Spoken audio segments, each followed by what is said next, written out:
lige adressere det der med, om at hun er bange for at blive det er jo ikke kun det kommer an på. Altså, der kan være mange ting. Det er ligesom, altså, hvis der er god kemi, og hun er sød, og han er sød, og det hele kører, så sker der ikke noget med det. Hvis man ligesom fornemmer, at hun er, det er den fjerde, hun er vej i aften, så skal man måske lige overveje.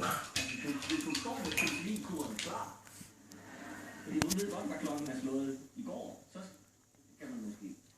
Okay. Men det tror jeg, man fornemmer ret. Der er ikke noget galt i at gøre. Man skal ikke. Der er ikke noget galt i at gøre.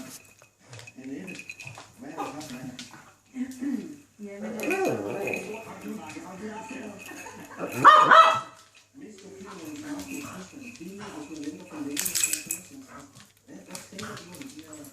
jeg tror ikke, det gør sig overvejelsen omkring det her, hvad dyr synes man er. Der er noget interessant.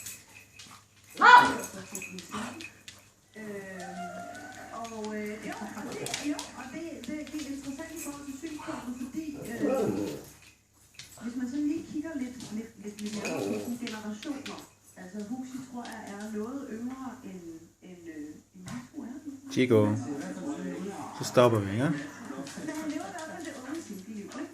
Og jeg kan bare sige, at jeg bemærker, Dygtig. at mange af dem, der lever det unge single-liv, har sådan Dygtig.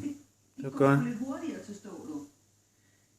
Men de har Kan I også lægge jer? svære ved at finde en Læg dig. partner. Læg Og jeg dig. kan ikke kunne sige, om sammenhængen er der. Dygtig. Men jeg må sige, Nikolaj har været Det var tidligere, godt. han har